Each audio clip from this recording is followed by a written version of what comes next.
आपल्या हिंदू राष्ट्रामध्ये असं एकही घर नसेल की तिथे तुळस नसेल. आज मी स्वामी सेवेकरांना आणि अन्य सर्वच लोकांना तुळशीचे काही चमत्कारिक उपाय आणि तोडगे देणार आहे.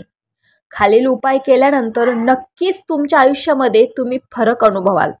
तसेच स्वामी समर्थ चरित्र सारामृताचे 3 अध्याय आणि 11 माळी श्री स्वामी समर्थ मंत्राचा जप नित्यनेमाने करावा. तुळस या वनस्पतीला वेदशास्त्रात अनन्य असं महत्त्व आहे. तसेच तुळशीच्या पूजनानेच देखील अनेक फायदे आपणास मिळतात.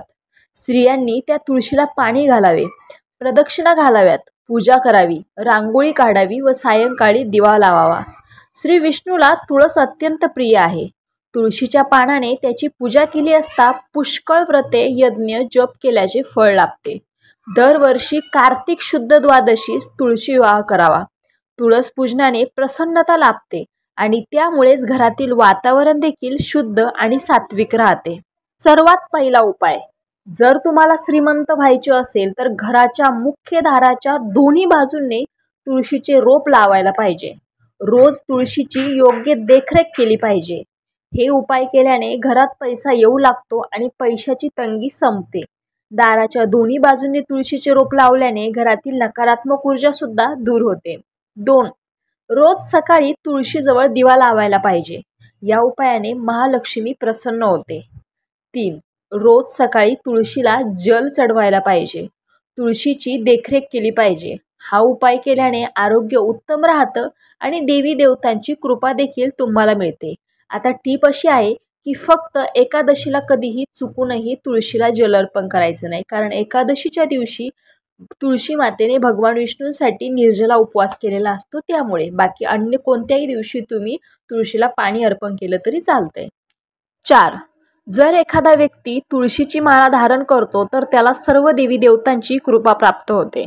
अशा लोकांना कोणाची वाईट नजर लागत नाही, तसेच नकारात्मक शक्तीचा प्रभाव देखील त्यांच्यावर पडत नाही. आता ह्या नियमामध्ये टीप अशी आहे की वारकरी तुळशीची माळ ही फॅशन म्हणून किंवा नजर लागू नये म्हणून साधा काळा दोरा बांधतो तशी नाहीये.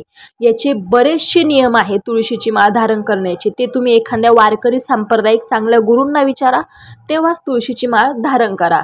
त्यामध्ये तुम्ही तुळशीची माळ धारण केल्यानंतर काय काय करावं लागतं यावर पण मी एक व्हिडिओ घेऊन आलेले आहे. तुम्ही माझ्या चॅनलला व्हिजिट करा, तुम्हाला समजेल. तुळशीची माळ धारण केल्यानंतर दर एकादशीचं व्रत पण करावं लागतं. अजून बरेच अन्य त्याचे नियम आहेत. त्यामुळे अशी फॅशन म्हणून तुम्ही तुळशीची माळ धारण करू शकत नाही. 5. प्रात तुळशीच्या रोपापुढे अशुभ स्वप्न सांगितले तर त्याचे दुष्फळ समाप्त होऊन जातात. जर एखाद्याची संतान फार जिद्दी असेल, मोठ्यांचे म्हणणे ऐकत नसेल, तर त्याला पूर्व दिशेकडे ठेवलेल्या तुळशीचे 3 पान रविवारी सोडून रोज खायला दिले पाहिजे. संतांचा व्यवहार सुधारायला लागेल.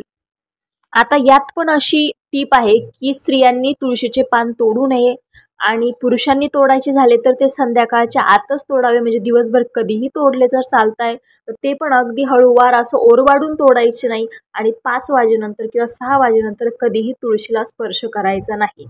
आणि रविवारी सोडून तुम्ही अन्य प्रत्येक दिवशी आपल्या मुलाला तुळशीचे 3 पानं खायला देऊ शकता. 7. जर कन्येचा विवाह नसेल होत तर कन्येने तुळशीच्या झाडाला घराच्या दक्षिण पूर्व दिशेत ठेवून नियमित रूपेने जल अर्पण करायला पाहिजे. 8. ज्याने कन्येला लवकरच योग्य वराची प्राप्ती होते. 8. तुळशीचे रोप किचनजवळ ठेवल्याने घरातील सदस्यामध्ये आपापसातील प्रेम सामंजस्य सदैव कायम राहते.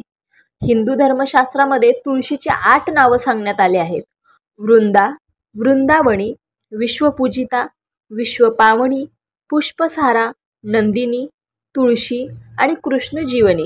सकाळी जल चढवताना यांचे नाव प्रेमाने घेतले किंवा नेमाने घेतले तर जातकाला जीवनात कुठलेही संकट येत नाही. त्याला सर्व प्रकारच्या भौतिक सुख सुविधांची प्राप्ती होते. रामकृष्ण हरी.